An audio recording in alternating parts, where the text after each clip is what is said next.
Hello, it's good to be back, good to be with you. I look forward to my presentation today. As you know, this MOOC is called Social Entrepreneurship, a Grassroots Revolution. And today I'd like to talk about some model social entrepreneurship projects, numbers 5 through 9. We'll be looking at projects from the United States, Haiti, Uganda, Colombia, and another from the United States. I would like to remind everyone that we do have a MOOC website where you can find information about this class. Excuse me. We have a Facebook page. Just search for Social Entrepreneurship Program. And there is an optional book. You do not need this book to excel in this course. So the projects I'd like to talk about today are one related to youth gang members in the United States, another involving rape victims in Haiti, another involving increasing sanitation in Uganda. The eighth one is helping teen mothers in Colombia. And the last one involves feeding motel children in the United States. And so let's take a look at this first one. Diane Latiker started a project involving youth gang members in the United States. Diane is a 54-year-old grandmother with 13 grandchildren.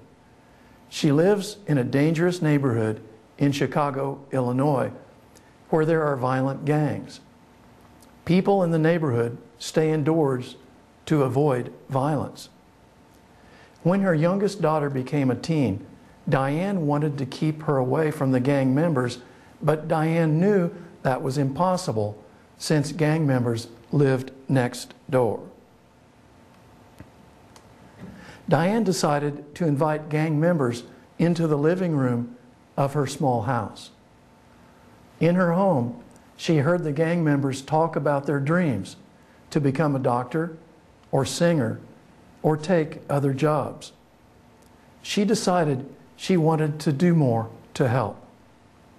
She opened her house to young people in the community 24 hours a day, 7 days a week. They could come for food or homework help or to talk. And I find this to be almost unbelievable. With donations, she was able to buy the house next door, and this has become a youth community center. Every day, 30 to 50 young people come to the center for tutoring, counseling, and fun activities. I find this project to be fascinating, and I would like to share some of the issues that attract my attention. The first is, what is she doing? I'm amazed at this lady. She's created a project that's working. She has not apparently been subjected to violence. The gang members seem to be getting along in her home, even in the account that's shared on CNN. As I recall, she mentions that she had representatives from 6 different gangs in her home at one time. So it's working, but my eyes are wide. It's amazing the project that she has started. Her home is open 24 hours a day. It's almost like she doesn't care what happens to her. I know she does, but she has this passion, and the passion is pushing her to do these wonderful things. Even though she seems to have put her personal well-being aside a little bit, and she's doing these amazing things, and she's working from her heart and from her passion, she's apparently being very thoughtful, and she's being very structured because she's put together a project that works. I view this as a good example of what we can do when we start small. She started by just inviting some gang members into her living room. And incrementally, this project built. Another point that I find interesting about this is I think this is an illustration of what just one person can do. She didn't start out with even a project, but she started out by herself, and along the way she involved more people, but she was the stimulus to this, and I'm pretty impressed. The next project is Rape Victims in Haiti by Mayla Villard Appolon. And here's some of the key points about this project. In Haiti's 2010 earthquake, many people lost their homes. And these people, or many of these people, were settled in displacement camps. Security in the displacement camps is low, and many women and girls have been raped. Mayla says that even before the earthquake, rape was a problem in Haiti. There is a low prosecution rate for rape in Haiti, with no rape conviction in Haiti in the first 2 years after the earthquake. Mayla has been raped twice, and her husband was killed when he tried to save her from one of the rapes. Her organization started in 2004. It provides free food, water, housing, prenatal care, and legal assistance. More than 4,000 rape victims have been helped. Mayla's organization also tries to prevent rapes by organizing nighttime community watch groups with flashlights and whistles. Here's another amazing project. It is addressing a fundamental human right of women. That is the privacy of their bodies. So there's a very strong moral energy attached to this project. Another point that attracts my attention is that Mayla is doing what she knows. Sadly, she knows about rape. It's happened to her twice, and amazingly, her husband was killed once when he was trying to, one time when he was trying to break up the rape. But the major point here is that she understands this problem. She understands the people who experience this problem, and so she is an ideal type of person to start a project like this. Another important point, I think, is that the issue that she's addressing, the specific issue is rape, but there's a broader issue that this project is also addressing. Within these displacement camps, there is apparently relative disorder. And by trying to create order as related to reducing rape, my guess is this project is having some impact on increasing other types of order in these camps. Another point I'd like to mention is that this is the kind of project that is so compelling that it attracts very strong local and even international support. The next project I'd like to share is a project that involves increasing sanitation in Uganda and also some other countries. This was started by Derreck Kayonga. Derreck's family fled Uganda amid violence when Derreck was young, and Derreck is now a U.S. citizen. On his first trip to the United States in the early 1990s, Derreck was shocked when he found that motel soap was changed daily. Soap is expensive in Uganda, 25 cents, where the daily wage is often only $1 a day.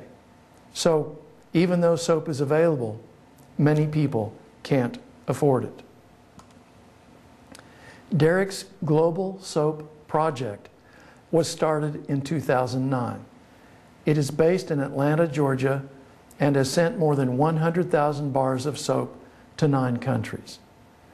Volunteers collect used soap from 300 hotels and then carefully reprocess and sanitize it. An independent laboratory confirms the soap is sanitized before shipment. Derreck's deeper purpose is to reduce child mortality in low-income countries. This project intrigues me partly because of its simplicity, partly because it's the kind of project that many people might think, wow, why didn't I think of this? Derreck was familiar with the situation in Uganda. When he came to the United States, he became familiar with the situation here, and that involved throwing away soap in motels and hotels every day. Derreck saw a need in Uganda and some other countries, the opportunity to use what was considered waste here in the United States to help a sanitation situation in other countries. And the deeper purpose that was mentioned earlier is reducing infant mortality by increasing sanitation. So I'm impressed with the simplicity but the substance of this project.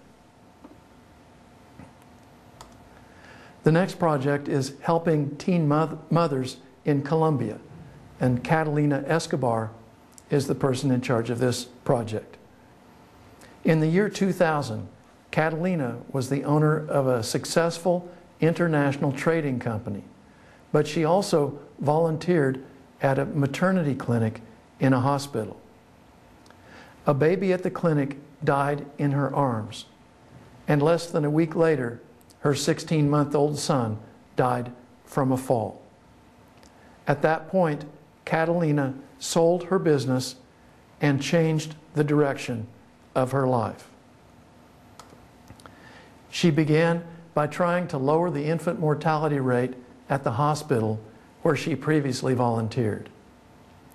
At this hospital, she found that about 70% of the mothers she helped were between 14 and 16 years old, and most of them lived in the slums on the city outskirts. She then started a teen mother program, and an elegant modern facility was built in one of the city's slums.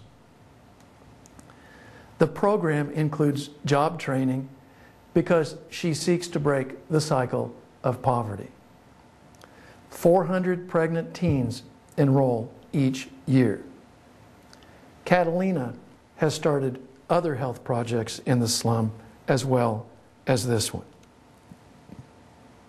So I'd like to share some of the points that attract my attention. The first one is that this is a big, expensive project. She started a new medical center.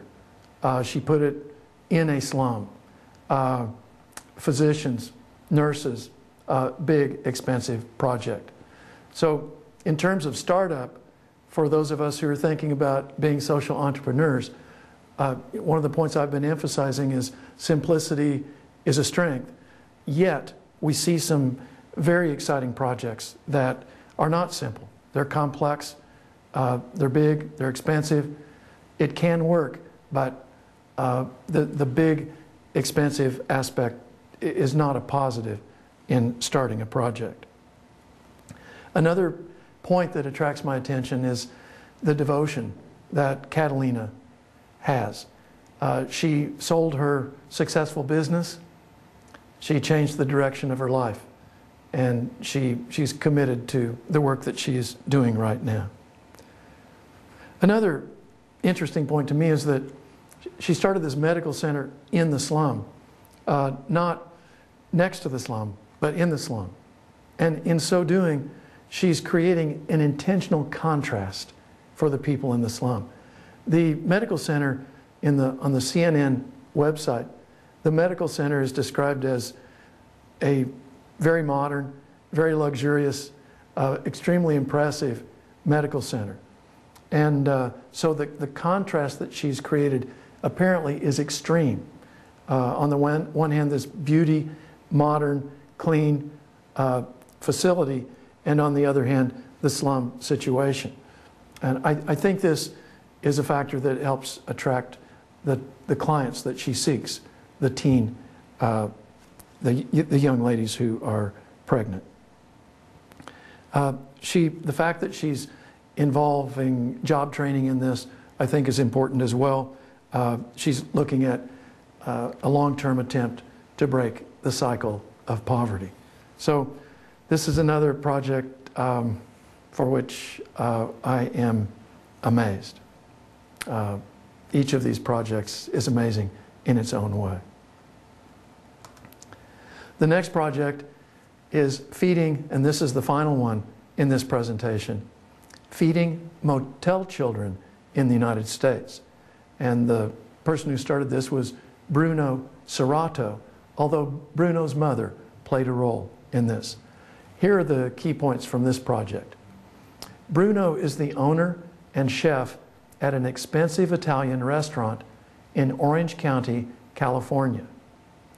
In 2000, Bruno started an organization that donates money to a local boys and girls club. When he and his mother, who was visiting from Italy, saw a lower income boy eating potato chips for his supper at the Boys and Girls Club, Bruno's mother told Bruno that he had to feed that boy. That challenge from his mother involved much more than one boy. The target group for this project is children who live in rundown motels with their parents or guardians. In some parts of the United States, living in old, cheap motels is the step right before becoming homeless. So far, Bruno has served more than 270,000 free pasta meals to youth in need. Although Bruno has a successful restaurant, he says his motel kids are his favorite customers. So here's what attracts my attention from this project. First of all, Bruno is doing something he knows well. He's a chef and owner of a restaurant. This project involves serving food. Second, he's helping motel families. These are families that my guess is most people in the United States don't know very much about. I knew nothing about them before reading the CNN Heroes website.